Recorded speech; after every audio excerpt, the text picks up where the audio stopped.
Halo teman-teman semuanya, hari ini aku mau bahas tentang reading comprehension di SBMPTN atau TPS 2 tahun terakhir, yang mana kita tahu perbedaan dari soal USM STAN sama soal TPS adalah di tingkat analisisnya. Artinya apa? Artinya kalau misalkan di STAN reading itu jadi 1/3 dari soal gitu, atau mungkin ada beberapa orang yang nggak kebagian soal reading. Tapi kalau misalkan di soal TPS, biasanya reading itu menjadi fokus utama yang diujiankan di bagian bahasa Inggris, karena kan fokusnya penalaran ya, dia biasanya ada di setelah bahasa Indonesia.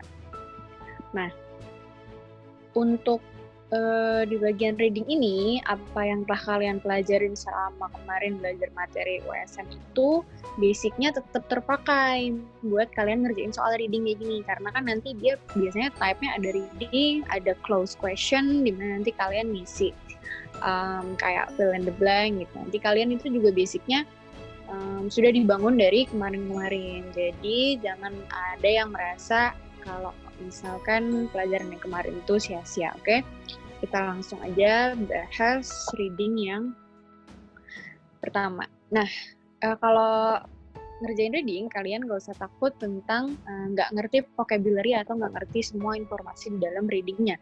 Karena semuanya itu gak mungkin ditanyakan dalam soal, satu paket soal tuh gak mungkin menanyakan semua detail dari paragraf 1 sampai paragraf 4 ditanyain sampai detail-detailnya. Kalian cuma butuh teknik untuk skimming, scanning, sama reading gitu. Kalau misalkan ada beberapa dari kalian yang harus baca dulu semuanya 1, 2, 3, 4 baru nanti lanjut ke soal, kayak gitu boleh. Tapi perlu diingat kalau misalkan kayak gitu, nanti kalian kehabisan waktu di baca ulang, itu jadi kerjaan 2 kali. Ini kalian baca 4 paragraf, oke lah, kalian dapat semua infonya. Tapi pas kalian baca pertanyaan, nah pertanyaan itu kan butuh sesuatu yang mendetail. Biasanya kalian harus balik lagi untuk mastiin jawaban tersebut. Kalian nggak mungkin cuma bisa mengingat dari apa yang udah kalian baca sebelumnya. Jadi itu bikin kerjaan 2 kali. Cara yang paling tepat menurutku adalah kita skimming. Skimming itu artinya kita baca tiap paragrafnya. Misalnya ada paragraf 1, terus ada paragraf 2, paragraf 3, paragraf 4. Lalu kita skimming itu bukan berarti baca education includes both teaching and learning of knowledge. Kita baca kata per kata, nggak usah. Skimming itu artinya kita baca dan kita cari inti paragrafnya. Supaya apa? Supaya nanti pas kita baca pertanyaannya, terus dia nyebutin sesuatu yang tentang apa gitu misalkan. Kita udah tahu, kita harus balik ke paragraf mana. 1, 2, 3, 4 nih. Baru nanti kita reading. Baru nanti itu scanning. Hanya scanning kita cari kata yang spesifik. Misalkan dia nanya 6 or 7 years gitu. Misalkan di pertanyaan dia nanya 6 of 7 years itu orang-orang sekolahnya mulai dari umur berapa? Kita tahu. Tadi kan yang bahas umur sekolah itu di paragraf 3. Ayo kita balik ke paragraf 3. Baru kita scanning. Scanning itu mencari kata-kata yang spesifik. 6, 7 years ini. Baru kita reading. Reading itu berarti baca, ini bahas apa sih dari pertama gitu, biar kita bisa jawab. Baru ini kalian baca mendetail. Nah, kayak gini baru bisa menghemat waktu ketimbang baca mendetail dari awal baru baca pertanyaan. Berarti tadi kuncinya 3 ya. Ada skimming, scanning, sama reading. Itu yang perlu diketahui. Oke, coba kita contoh. Karena ini kita pembahasannya masih tahu dulu artinya apa, jadi ini aku bakalan bacain full dulu ya.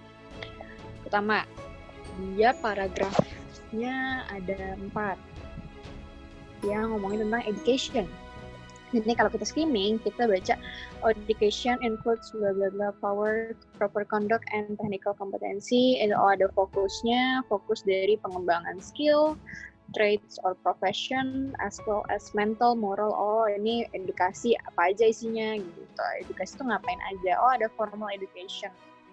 Formal education isinya apa aja? Intinya ini definition atau misalkan gambaran umum dari education. Nanti kalau kalian ngerjain, kalian tulis aja paragraf 1, gambaran umum education gitu.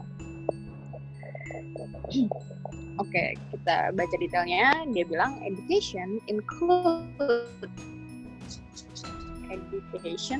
itu mencakup both teaching and learning of knowledge. Jadi nggak cuma mengajarkan, tapi belajar juga tentang pengetahuan, ya kan? Knowledge, proper conduct, and technical competency. Nggak cuma tentang ilmu atau pengetahuan, tapi juga tentang proper conduct. Proper conduct itu artinya dia sebuah cara, ya. Sebuah cara. Proper conduct, cara yang tepat, dan technical kompetensi teknis, artinya bagaimana cara guru itu belajar, bagaimana murid-murid mengajar, bagaimana sistem kegiatan belajar mengajarnya, dan lain-lain. It thus focuses on the cultivation of skills, traits, or professions, as well as mental, moral, and aesthetic development. Maka dari itu, dia berfokus pada pengembangan dari skill, pengembangan kemampuan, traits or profession, atau pengembangan profesi juga, as well as, dan juga mental, moral, dan juga pengembangan aesthetic development. Terus dia bilang formal education consists of systematic instruction. Kalau misalkan education formal, pendidikan formal terdiri dari instruksi yang sistematik. Artinya dia tersusun nih kurikulumnya seperti apa. Kelas 1 belajar ini, kelas 2 belajar ini, SMP, SMA, perkuliahan beda-beda pembelajarannya. Instruction, teaching, pengajaran, dan pelatihan, training by professional teachers, oleh guru-guru yang profesional. This consists of the application of pedagogy and the development of curricula. Artinya, di pendidikan formal ini mereka membutuhkan aplikasi atau implementasi atau misalkan praktik langsung tentang pedagogi, artinya ilmu untuk mengajar, and the development of curricula, dan pengembangan kurikulum. Intinya kalau formal technology formal education nggak jauh-jauh dari itu. Paragraf 2, dari paragraf 1 deh, emang gambaran umum education dan formal education. Oke, paragraf 2. Kita skimming lagi. Educational systems are established to provide education and training, often for children and the young. Dia bilang, ini ada educational, ada hubungannya sama anak-anak sama anak muda. A curriculum defines, di sini juga ada kurikulum, berarti mendefinisikan kurikulum itu apa. Defines what students should know.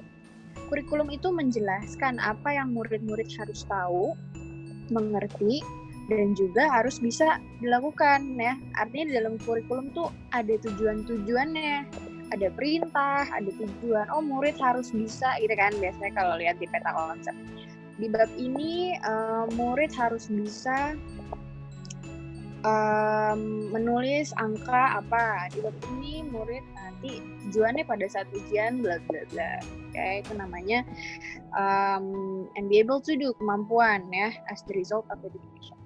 A teaching profession delivers teaching which enables learning and a system of policies. Artinya dibilang profesi mengajar ini menyampaikan pengajaran yang mengaktifkan pembelajaran dan juga aturan-aturannya, system of policies yang ini aturan, ya, bukan polisi.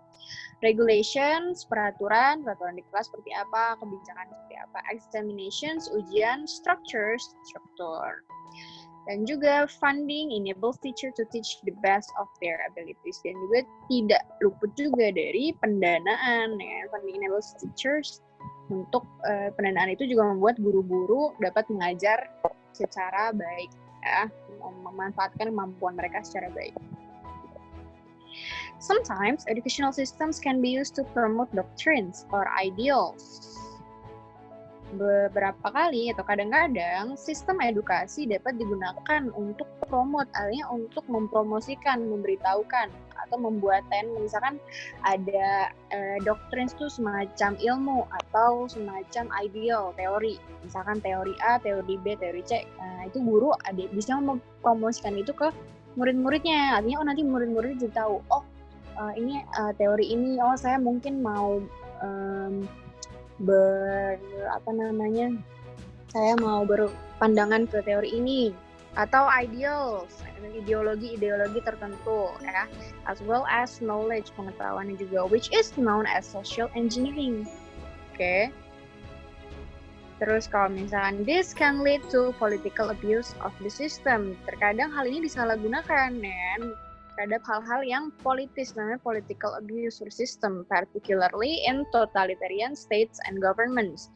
Atau secara spesifiknya di negara-negara yang totalitarian atau pemerintah yang totalitarian. Artinya apa? Artinya negara-negara ini ingin memasukkan atau mengajarkan ideologi-ideologi tertentu lewat pendidikan ya. Ini artinya si social engineering ini bisa disalahgunakan ya. Third paragraph. Tadi di yang pertama kita udah baca tentang gambaran umum. Terus yang kedua tentang social engineering ya. Oke, lanjut. Primary or elementary education consists of the first years of formal structured education. Dia bilang sini pendidikan dasar, kalau kalian dengar primary atau elementary, berarti itu pendidikan SD, ya. Atau pendidikan dasar lah, playgroup, TK, dan sebagainya. Consists of the first years of formal structured education. Terdiri dari tahun-tahun pertama pendidikan yang formal dan terstruktur. Artinya pendidikannya masih basic banget. Kalian masih harus diajarin yang namanya ini tuh angka, itu huruf, dan lain-lain. In general, primary education consists of 6 or 7 years of schooling. Pada umumnya, pendidikan primer itu terdiri dari 6 sampai 7 tahun, starting at the age of 5 or 6. Mulai dari umur 5 atau umur 6, berarti SD kalau misalkan di kita. Although it is varies between and sometimes within countries. Artinya walaupun hal ini berbeda-beda di antar negara atau bahkan di dalam negara itu sendiri pun berbeda-beda. Misalkan di negara ini pendidikan itu dari umur 7, negara lain dari umur 6, etc. Globally, secara global atau di seluruh dunia, rata-rata around 70%, sekitar 70% dari primary age children are enrolled in primary education and this proportion is rising. Dia bilang 70% dari anak-anak yang masih di umur primary age ini dia disekolahkan, enroll. Mereka mengikuti sekolah di primary education and this proportion is rising. Artinya disproportion tuh ini ya, bagian dari 70% ini meningkat terus. Berarti di paragraf 3 kita bisa tahu dia bahas tentang primary atau elementary education. Tadi gambaran umum yang paragraf 1. Paragraf 2 tentang education itu isinya apa aja, guru ngapain aja, bisa disalahgunakan apa enggak. Paragraf 3 tentang pendidikan dasar. Terus kita lanjut, in most contemporary educational system of the world, kontemporer tuh artinya modern sekarang. In most, pada kebanyakan sistem edukasi kontemporer di dunia, secondary education consists of the second years of formal education. Yang tadi yang pertama primary, yang kedua secondary education, terdiri dari tahun kedua dari edukasi formal that occur during adolescence, artinya yang terjadi pada saat pubertas, ya, adolescence, saat menuju dewasa. It is characterized by transition from the typically compulsory comprehensive primary education for minors to the optional selective tertiary or higher education. Artinya di sini dia bahas tentang perubahannya, transformation ya. Dikategorikan, kenapa bisa dibilang dari primary ke secondary? Ini karena ada perubahannya. Perubahannya dari apa? Transition from typically compulsory, yang dari pendidikan wajib, terus comprehensive primary education, artinya pendidikan yang semua komprehensif, kayak misalkan anak SD belajar IPA, belajar juga IPS, belajar juga matematika, semuanya yang basic ya. For minors to the optional, dia berubah ke pendidikan yang lebih optional, artinya boleh ikut boleh enggak. Contohnya anak IPA dan IPS udah mulai terbagi ya. Selective tertiary atau bukan kebutuhan tersier, dia lebih ke pendidikannya itu tersier, artinya kalau misalkan zaman SD, anak-anak kecil itu belajar tentang matematika, IPA, dan IPS. Itu mungkin karena mereka butuh basicnya untuk lanjut ke SMP, lanjut ke SMA. Tapi kalau misalkan udah di kuliah, mereka ada yang butuh pendidikan yang tersier. Artinya yang A mungkin butuh, misalkan kuliah jurusan teknologi nuklir. Yang B mungkin nggak butuh jurusan ini. Yang B itu udah butuhnya tuh, kebutuhannya tuh pendidikan ekonomi. Ya itu artinya udah tersier masing-masing. Mungkin si A ngerasa dia butuh pendidikan nuklir karena pendidikan-pendidikan yang lain dia udah hatam nih, dia udah paham soal fisika, sains gitu. Terus ada juga temennya yang baru mulai fisika, sains, dan lain-lain. Jadi beda-beda ya. Itu intinya paragraf 3 dan 4. Dia bahas primary and secondary. Nah, ini contohnya ada university, vocational school, dan lain-lain for adults. Kalau vocational bedanya apakah sama university? Kalau vocational dia kayak SMK misalkan gitu. Dia fokus ke persiapan untuk bekerja atau lebih banyak prakteknya. Jadi tadi kita didapat 4 paragraf dengan tema yang berbeda-beda. Jadi kita baca pertanyaannya. Pertanyaan pertama, nah, what does the passage mainly deal with? Nah, biasanya ini pertanyaan yang sangat umum. Ini aku udah ngecek dari 3 tahun sampai 4 tahun terakhir, soal ini ada dibahas di paket yang berbeda-beda tentunya. Artinya soal ini merupakan soal yang penting buat kalian tahu. Dia kalau misalkan ada bahas what does the passage mainly deal with, dia bahas main topic. Nah, kalau kan ditanya main topik, main idea, ini udah pasti dia bahas ini, inti dari paragrafnya itu apa. Hati-hati kalian, kadang ditanya inti dari semuanya, artinya satu passage itu semua tulisan, paragraf 1, 2, 3, 4, atau kadang ditanya per paragraf, intinya apa. Nah, dengan trik skimming yang tadi, yang kita pisah-pisahin, paragraf 1 bahas apa, paragraf 2 bahas apa, 3 bahas apa, 4 bahas apa.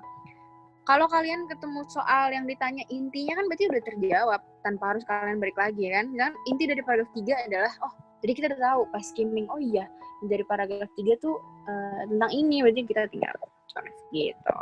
Kalau ini kebetulan yang ditanya inti dari paragrafnya, inti dari paragrafnya apa sih? Dari semuanya, dari passage-nya, dari tulisannya. Dia bahas formal education, varieties of education, dia bilang curriculum development, modern education system, modern. Nah, kadang kalau misalkan di soal seperti ini, mereka menggunakan kata-kata yang nggak persis kayak di paragraf, nggak persis kayak di teksnya. Contohnya, dari tadi kita nggak nemu ada modern education kan. Tapi di soal itu dia bahas ada contemporary, ya kan? Nah, yang mana contemporary ini artinya sama kayak modern. Nah, biasanya di soal-soal gitu juga penulis bikin soal yang nggak se-obvious itu, artinya nggak sedikit itu. Di soal pakai contemporary, di sini pakai modern. Nah, ini skill yang harus kalian miliki, namanya paraphrasing. Artinya kalian gunakan kata-kata yang berbeda tapi intinya sama. Caranya gimana supaya kita bisa notice hal-hal kayak gini? Artinya banyak baca. Dari banyak baca kita tahu, nanti kita cari di arti kamusnya. Misalkan kayak tadi kita belum tahu arti contemporary, kita cari di kamus, cari di komik. Cari di kamus artinya, contemporary itu sinonimnya modern. Maka di soal selanjutnya, kemungkinan besar kita udah gak bakal terkecoh lagi. Namanya paraphrasing. Tadi, kalau ada soal kayak gini, mainly deal with, kita cari perkataan yang paling banyak dibahas di paragraf awal atau akhir, atau di setiap paragraf. Caranya gimana biar tahu kayak gini? Selain lihat kalimat awalnya atau di akhirnya, kita lihat kata-kata apa sih yang paling banyak digunakan dari 4 paragraf ini. Ya kan? Coba kita balik lagi. Kita lihat. Dari yang first paragraf dia udah bahas jawabannya apa tadi? Lupa. Formal education, varieties of education. Tadi bervariasi ya kan? Ada yang primary, ada yang secondary. Kurikulum, tadi ada bahas kurikulum. Modern ada bahas contemporary. Pedagogi kita ada bahas sekali, ilmu mengajar. Terus formal education juga ada dibahas. Kita lihat siapa yang paling banyak dibicarakan. Education includes kita namanya scanning. Artinya kita cari yang ada formal education. Kalau skimming tadi kita cari intinya. Kalau scanning kita cari kata tertentu. Scanning berarti nih formal ya kan, education. Oke, ada cukup gitu aja. Formal, oke. Kita lihat yang kedua, blah blah blah for children, based on their ability. Sometimes educational system this can lead to political abuse, blah blah blah. Sini nggak ada ya yang bahas formal. 3, primary starting at the blah blah blah in between, sometimes within blah blah blah blah. Kita scanning lagi, cari yang ada formalnya. Formal education that occur during adolescence. Artinya di paragraf awal dan akhir ada. Oke, masuk kriteria paragraf awal dan akhir. Kita cari jawaban keduanya tadi, varieties of education. Varieties itu dia cuma di sini aja, primary sama secondary. Tapi di awal kan dia nggak ada bahas education yang berbeda-beda. Dia di sini cuma bahas yang formal education, ya. Ini. Kalau misalkan ada varieties itu di sini mereka bakal bahas formal education, lalu dia akan definisikan lagi informal education. Informal education itu les, bimbel. Berarti bukan varieties. Yang jawaban yang A bisa kita keep dulu. Terus curriculum development sama modern. Jadi kita baca curriculum dia bahas di system of the children training education. Nih ya, development of curricula. Nah, ini jangan aneh nanti misal ketemu, oh itu kan di situ kurikulum, di sini kurikula. Nah, kalian udah belajar, udah tahu bahwa kurikula adalah bentuk plural dari kurikulum. Ini sama aja. Tapi dia cuma dibahas di paragraf 1. Sama halnya kayak yang modern. Dia cuma dibahas di paragraf 4. Berarti dia bukan main topik. Dia bukan bintangnya di sini, dia nggak digosipin terus. Kita masih keep jawaban yang A. Terakhir yang pedagogi transformation nih. Pedagogi juga tadi kita nemu di scanning lagi. Nah, di paragraf pertama di sini doang pedagogi ilmu pendidikan. Berarti that's why kita tahu jawabannya yang formal education. Mainly deal with, kita cari yang paling sering diomongin. Nomor 2. Based on the passage, the word conduct in line 1 means, kalau udah di line 1, hati-hati perhatiin line 1, paragraf 1, kalau line artinya baris, kalian hitungin aja. Kadang kalau di soal udah ada nomornya, nomor 10, nomor 12, dan lain-lain. Kalau belum ada, hitung sendiri. Kebetulan nih line 1 gampang hitungnya. Nih, education includes both of the teaching and learning of knowledge, proper conduct, cara yang benar, and technical kompetensi. Berarti conduct tuh cara. Oh, gimana cara kamu conduct sesuatu, kamu memimpin sesuatu. Oh, caranya Erwin Gutawa memimpin ini, memainkan orkestranya kayak gini. Conducting. That's why jawabannya yang manner itu cara ya, manner. In a way of, manner, way, cara. Model itu role model atau sesuatu yang diikutin orang. Nah, itu yang jadi contoh. Control ya artinya kontrol, kuasa untuk mengendalikan. Prinsip. Manajemen ya manajemen, suatu cara untuk pengaturan ya kan, manajemen financial management, manajemen finansial tentang keuangan. Stress management, anger management, berarti gimana cara kalian manage kemarahan, manage. Yang paling masuk jawabannya adalah yang manner. Lanjut. Yang si nomor exercise 3. One function of education which can be wrongly practiced is referred to as, dia bilang, salah satu fungsi edukasi yang dapat dijadikan, yang dapat dipraktekkan dengan cara yang salah. Kalian udah tahu ini adverb, ini verb. Berarti dipraktekkan dengan cara yang salah. Refer to as, refer to nanti disebut apa? Pertama, social engineering, higher education, political abuse, policy making, primary education. Social engineering yang tadi caranya engineering, caranya guru itu memperkenalkan ilmu atau memasukkan ilmu-ilmu kepada muridnya. Social engineering, higher education, pendidikan yang lebih tinggi. Political abuse, kejahatan politik. Artinya di dalam politik itu ada maksud-maksud tertentu dengan cara lewat pendidikan. Policy making, pembuatan kebijakan. Primary education, pendidikan dasar. Nah, salah satu fungsi edukasi yang bisa disalahgunakan yang mana? Jadi kita lihat dari sini. Sometimes educational system can be used to promote doctrines or ideals or as well as knowledge. Dia bilang kadang-kadang sistem edukasi itu dapat digunakan untuk hal-hal yang salah ya. Kayak misalkan contoh, misalkan ada suatu negara punya ideal masing-masing. Ada yang komunis, ada yang kapitalis, ada yang feudal, ada yang chauvinis dan lain-lain. Oh, tiap negara tuh ada political abuse-nya, ada intrik-intrik tertentu dari pemerintahnya. Aduh, ajarkan ini di sekolah, ajarkan ini gitu. Nah, itu berarti pendidikan yang seharusnya dia digunakan untuk mengajarkan yang benar malah disalahgunakan, digunakan untuk menyetir pemikiran orang lain. Nah, apa yang bisa disalahgunakan? Yang bisa disalahgunakan disebut which is known as social engineering. Oke, berarti jawabannya tadi yang social engineering. Ini yang bisa disalahkan. Kalau political abuse namanya perbuatannya. Ya, political abuse sudah salah. Dia bukan sesuatu yang bisa disetir menjadi sesuatu yang salah. Yang bisa dipergunakan secara salah adalah social engineering.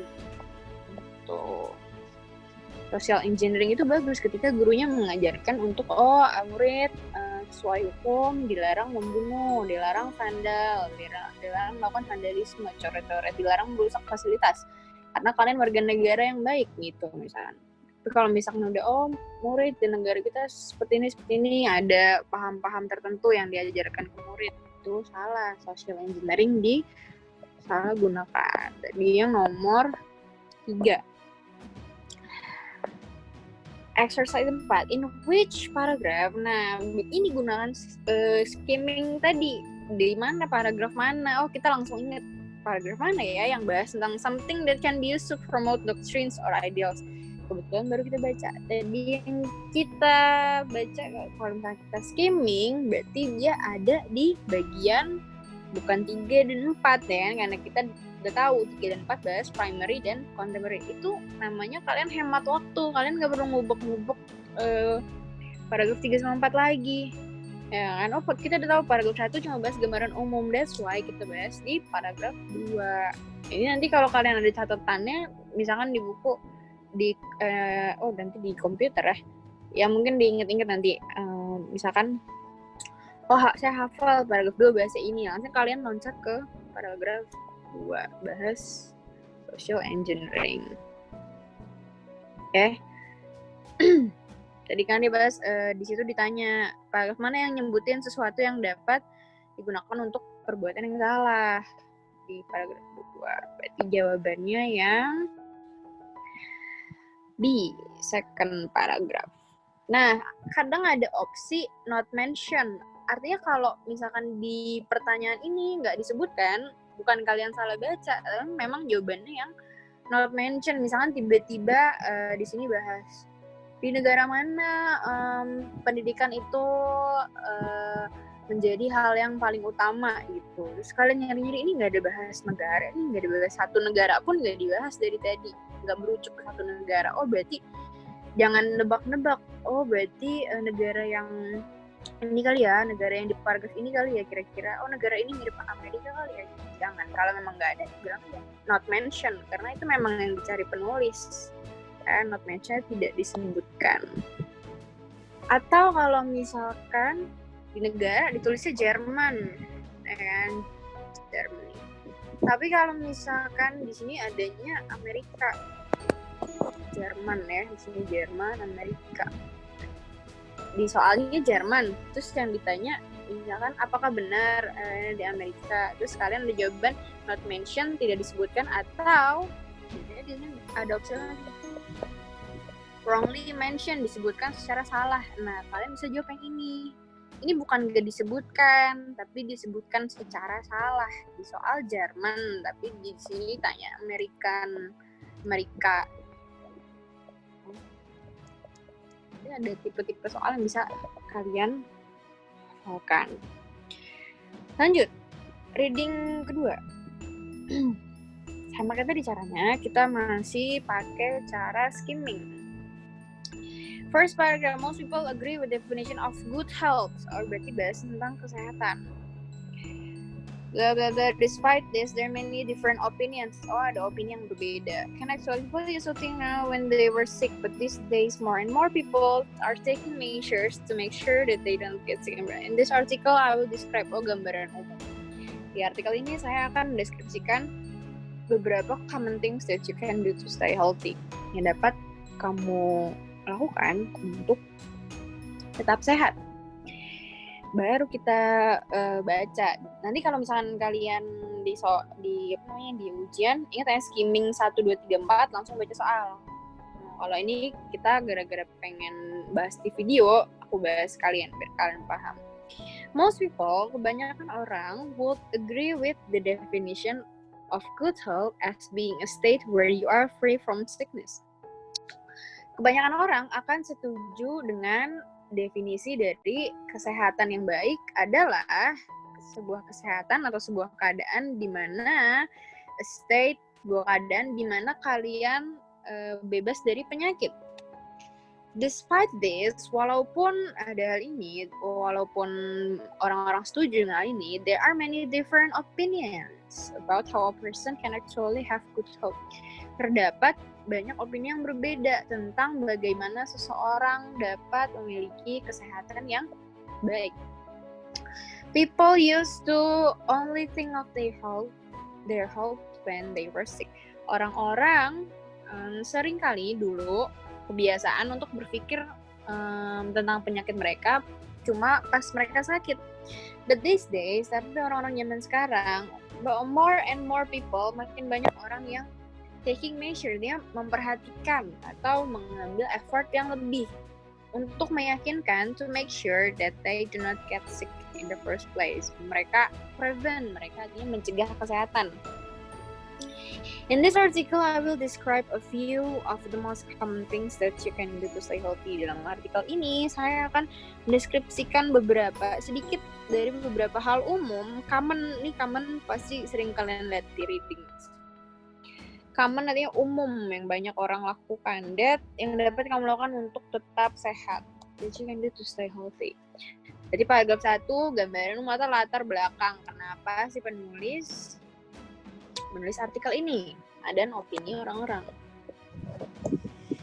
Paragraf 2. One of the best things you can do for your body is exercise. But how much is enough? Dia bilang, di sini berarti salah satunya apa? Dia bilang, exercise. Not everyone blah blah blah, kita skimming. Some people that think doing simple things like cleaning, other people wanting. Artinya orang sini opininya beda-beda. Okay? Paragraf 3, along with exercise, having a healthy diet can help promote good health. Di sini setelah exercise apa aja? Tadi sini bahas exercise. Tadi yang pertama latar belakang, terus exercise. Terus good health, diet. Oke, baru kita baca deh, kita reading. Itu ya, skimming, scanning, reading. One of the best things you can do for your body is exercise. Salah satu dari banyak hal yang dapat kamu lakukan untuk tubuhmu adalah latihan. But how much is enough? Cukup itu seberapa sih di mata orang-orang? Karena cukup itu relatif. But how much is enough? Not everyone agrees on exactly how much people should exercise each day. Gak semua orang setuju pada suatu pendapat yang saklek gitu.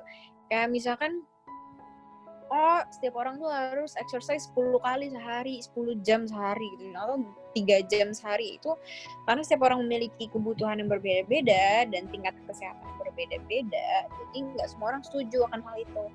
Some people think that doing simple things like cleaning the house are helpful. Beberapa orang berpikir bahwa melakukan hal-hal simple seperti membersihkan rumah sangat membantu, are helpful. Other people do heavy exercise every day, such as running or swimming. Beberapa yang lain melakukan latihan yang berat setiap hari, seperti lari atau berenang. One thing experts do agree on is that any kind of exercise it's good for you. Artinya, experts ini, para ahli bilang yang mereka setuju adalah tentang exercise ini. Artinya mau kalian exercise-nya nyuci piring, kalian mau bersih rumah, olahraga dalam rumah, atau mau lari, mau berenang, golf, dan segala macam. Experts bilang yang penting kalian exercise. Exercise itu bagus untuk kalian. Along with exercise, having a healthy diet can help promote good health. Selain exercise, memiliki atau melakukan diet yang sehat dapat mendukung kesehatan yang baik. Foods like vegetable and fruit should be eaten several times each day. Artinya makanan seperti sayur-sayuran dan buah-buahan harus dimakan beberapa kali setiap harinya. It is also important to eat foods high in fiber, such as beans, grams, fruit, and vegetables. Makanan-makanan sehat disebutkan sama dia. Fiber helps your body to digest the food you eat. Fiber menolong tubuhmu untuk mencerna, digest makanan yang kamu makan. It also helps your body in other ways, such as decreasing the chance of getting some cancers. Dia bilang fiber ini juga menolong tubuhmu dalam hal lain, seperti memperkecil kemungkinan untuk mendapat cancer atau kanker, penyakit jantung, heart disease, and diabetes. Avoiding foods with a lot of sugar, salt, and fat is a good idea. Menjauhi makanan yang mengandung banyak gula, garam, dan lemak adalah hal yang bagus. Di sini dia bahas makanan. Okay. Tadi paragraf 1 tentang latar belakang, paragraf 2 exercise, paragraf 3 diet and healthy food. Paragraf 4. In today's modern world, we'll have some levels blah blah blah stress. Ini bahasa stress. Different things. Masalah-masalah stress. Money, work, relationships. Masalah-masalah umum yang membuat kita stress. Oke, skimming selesai. Paragraf 5. There are several ways to fight against stress in your life. Akhirnya dia bahas stress. Gimana caranya melawan stress? Exercise dan olahraga are a great way to reduce stress. Oke, berarti dia tadi urutannya pertama gambaran umum, exercise, diet, menjaga level stres kita, dan pada akhirnya solusi dari stres kita. In today's modern world, we'll have some level of stress in our lives. Makanya dalam dunia modern ini kita dapat stres itu ada beberapa tingkatannya, beda-beda. Different things cause stress for different people. Hal yang berbeda menyebabkan tingkat stres yang berbeda untuk berbagai orang. Money problems, masalah uang, work, masalah pekerjaan, and relationship, masalah hubungan dengan orang lain, can all cause stress. Dapat semuanya menyebabkan stres. Instead of trying to remove stress, people need to be aware of what causes them and find ways to reduce the impact that stress has on their life. Daripada mencoba untuk ngilangin stres, orang-orang seharusnya lebih aware. Artinya orang harus nyadar apa yang bikin mereka stres. Mereka cari cara untuk mengurangi impact-nya atau mengurangi pengaruhnya, ya, pengaruh dari stres ke tubuh mereka. There are several ways to fight against stress in your life. Ya, artinya ada beberapa cara untuk melawan stres di hidup kalian. Exercise and sports are a great way to reduce stress. Dia bilang latihan dan olahraga adalah cara-cara yang tepat untuk mengurangi stres. Other activities like tai chi, yoga, or taking a walk also help reduce stress. Beberapa aktivitas lain seperti Tai Chi, yoga, atau berjalan-jalan juga dapat mengurangi, reduce. Jadi kalian harus paham sama ini ya, reduce mengurangi, increase menambah, decrease mengurang, gitu ya. Karena itu banyak dibicarakan, entah di teks about kesehatan, medical, ekonomi, financial, dan lain-lain. Changing the way you think can also reduce stress. Merubah cara kamu berpikir juga dapat mengurangi stres. Try living for now and do not worry about the future. Coba fokus aja sama kehidupan kamu di masa sekarang, dan juga jangan terlalu mengkhawatirkan masa depan. Do not worry about the future. Oke. Kita udah tahu semuanya, udah punya intinya. Tinggal kita coba. Pertama, the other's attitude regarding good health in the passage is. Nah, ini juga salah satu yang bakal kalian temuin di soal TPS. Author's attitude. Artinya tuh si penulis ini menuliskan ceritanya dalam gaya seperti apa gitu. Artinya dalam suasana seperti apa, pessimistic kah, apa asertif, objektif, responsif, apa reaktif. Kak, ini cuma 5 doang. Nggak mungkin, karena ada banyak teks lain. Misalkan ada autor penulis yang nulisnya dengan humor, dengan jokes, berarti nanti ada funny. Ada penulis ada yang sarkas, oh berarti ada yang sarkastik ya. Oh, penulis kadang ada yang menuliskan dengan penyesalan, oh regretful. Gimana Kak kuncinya? Kalian hafalin atau kalian baca-baca tentang adjektif ya. Pessimistic itu apa, funny itu apa, sarcastic itu apa gitu. Regretful itu apa? Contohnya di sini ada yang pessimistic. Pessimistic kan artinya dia kayak udah negatif thinking duluan gitu kan. Nantinya dia nggak bersemangat nih. Misalkan bahas kesehatan tuh, tapi nadanya nggak bersemangat. Kayak misalkan banyak orang yang meninggal karena bla bla bla. Banyak orang yang sakit ini bla bla bla. Pada kehidupan modern ini, misalkan persentase orang yang terkena penyakit jantung, wah itu udah pesimistik banget. Kita memang agak sulit. Nah, dia kadang ada ngomong itu. Kita sebenarnya memang sulit untuk menjaga kesehatan. Nah, itu namanya pesimistik. Dia udah ngomong sulit duluan ketimbang ngomong positifnya walaupun sedikit. Nah, kalau orang yang lawannya pesimis, berarti ngomongnya gimana, Kak?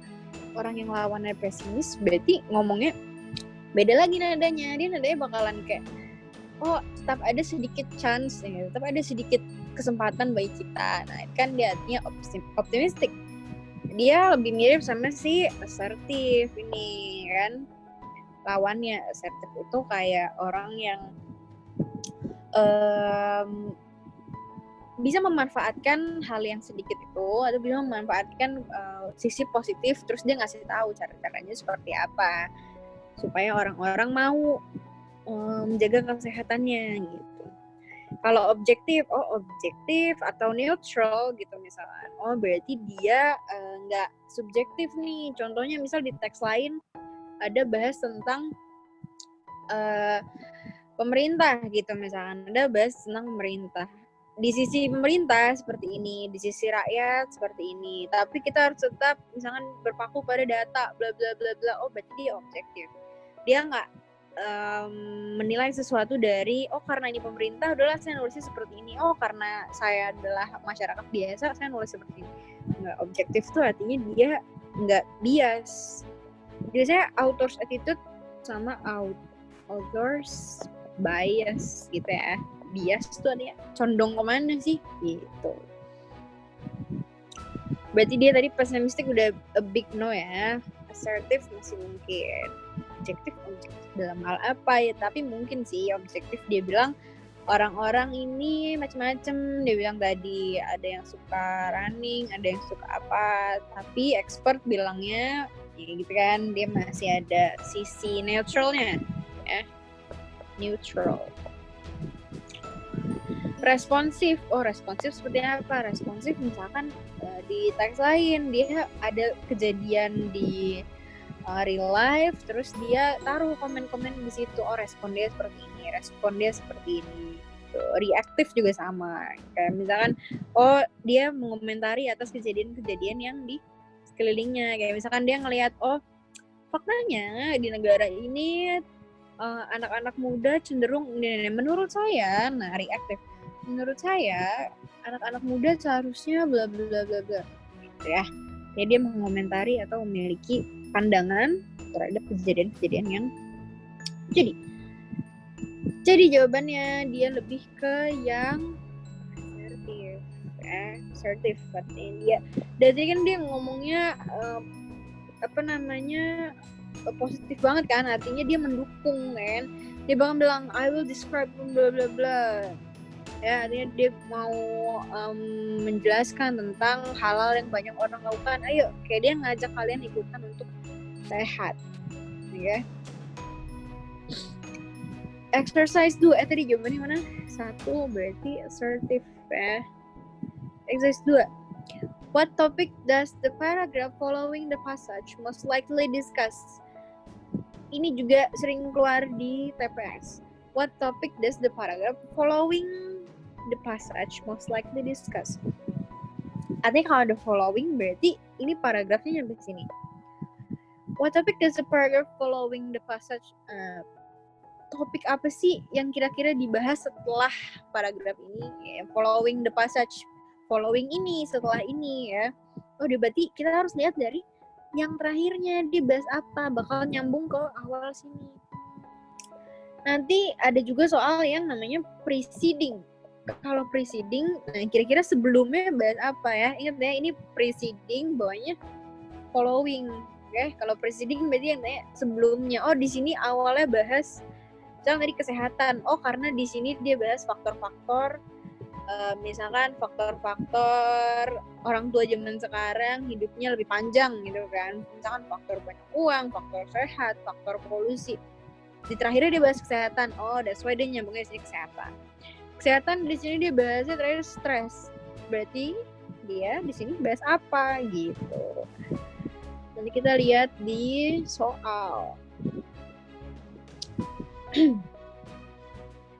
What topic does the berarti kita harus lihat opsinya dulu. How to educate people about stress. Bagaimana cara mengedukasi orang tentang stres? Ya lah, mungkin. Kind of sports to reduce stress, berbagai cara olahraga untuk mengurangi stres. Eating healthy foods to avoid stress. Healthy food. How peaceful mind helps relieve stress. Bagaimana pikiran yang tenang dapat menolong atau mengurangi stres. Different types and level of stress, tingkat dan perbedaan dari stres. Kita lihat, terakhir dia bahas apa. There are several ways to fight against stress in your life. Exercise, sport tadi ada di soal. Are a great way to reduce stress. Other activities like Tai Chi, yoga, or taking a walk also help reduce stress. Ya, dibilang terus changing the way you think. Yang paling akhirnya changing the way you think, merubah cara pikiranmu. Lalu dia kasih nasihat, try living for now. Hiduplah di saat ini, gitu. Maksimalkan hidupmu saat ini. Jangan terlalu musingin masa depan, ya. Mungkin dia bilang, peaceful mind, pikiran yang bersih, pikiran yang jernih, dapat mengurangi stres. Yang mana jawabannya adalah yang D. How peaceful mind helps relieve stress. Exercise 3. What is the best summary of the passage? Summary itu artinya adalah kesimpulan. Kalau kalian nggak lihat summary, nanti di soal mungkin kalian lihat tentang conclusion. Ya, artinya simpulan juga. Jadi, kalau nyari simpulan gimana, Kak? Berarti nyari simpulan itu kalian harus dapat perwakilan dari tiap paragraf. Paragraf 1 bahas apa, 2 bahas apa, 3 bahas apa, 4 bahas apa, ya kan? Contohnya, pertama, doing physical, kita udah tahu tadi. Yang pertama bahas latar belakang. Terus kedua bahas exercise. Ketiga bahas healthy food atau diet. Exercise ya, diet. 4 stress, 5 stress. Oke. Berarti mana yang mewakili? Nah, ini kan gunanya kalau kita skimming. Kita udah tahu masing-masing bahas apa. Akhirnya terjawab, bisa jawab soal kayak gini. Nanti kalau ada soal inti dari paragraf 3 ini, summary dari paragraf 2 ini, kan kalian udah tahu. Pertama, doing physical exercise and maintaining healthy diet can effectively help lead to a better life. Avoiding too much stress in life is another important measure to take. Oke, stay. Bener ya? Jawaban ini kita keep. Mungkin ini jawaban yang benar karena dia yang paling mewakili. Eating good food makes us healthier and more balanced. With lots of fiber in food, we can easily fight cancer, including agents. Food, kita udah tahu tadi foods cuma ada di paragraf 3, healthy foods. Ini cuma 3 doang, apakah dia pantas disebut summary? No, it's a big no, dicoret. Critical thinking makes us stressed and uncontrolled. This will eventually erode our well-being and in the long run causing us to serious illness. Stress cuma di 4 sama 5. Correct. To stay healthy, one should spend a lot of money on good food and going to the fitness center for well-controlled sport. This is also a way to reduce stress. Gak ada yang bilang kita harus spend banyak uang, cukup bersihin rumah, lari, berenang, yang artinya affordable. Salah.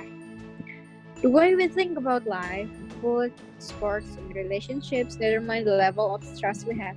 We have to control our mind to stay healthy. Ini cuma bahas stress aja, paragraf 4 dan 5. That's why kita pilih jawaban yang A. Oke. Satu lagi. It can be hypothesized from the passage that gitu. It can be hypothesized, dapat dihipotesiskan, artinya hipotesis itu dapat diasumsikan, dapat disimpulkan. Cuma disimpulkannya menurut caramu gitu. Hypothesize itu sama kayak inferred. It can be inferred from the passage gitu. Atau we know from the passage, artinya dari paragraf ini kita tahu bahwa pertama, the more we eat, the little risk we will suffer from sickness. Makin banyak makan, makin kecil kemungkinan kita sakit. Enggak ada yang bilang kayak gitu. Boleh makin banyak makan tapi yang sehat. Kalau makin banyak makan junk food juga sama aja bohong. Invalid ya. Yang A. B. The younger we are, the more likely we will get stressed. Makin muda, makin stres. Nggak ada yang bahas umur dari tadi. Dari tadi dia cuma bahas tentang gimana caranya sehat. Invalid. The more varied the exercise we do, the healthier we will be. Oke, boleh. Varied tadinya makin banyak exercise, makin sehat. Dia tadi dia bilang ya, nyapu, renang, sama lari. Oke, the more healthy. Yes, jadi kita keep dulu. The less physical exercise we do, the more likely we will get sick. The less physical exercise, semakin kecil, semakin sedikit latihan fisik, the more likely we will get sick. Semakin besar kemungkinan kita sakit. Bisa jadi benar, karena kan tadi dia bilang exercise yang penting, dokternya bilang gitu, dokter expertnya bilang gitu kan. Oke. The more problems we face, the farther we are from being healthy. Banyak problem,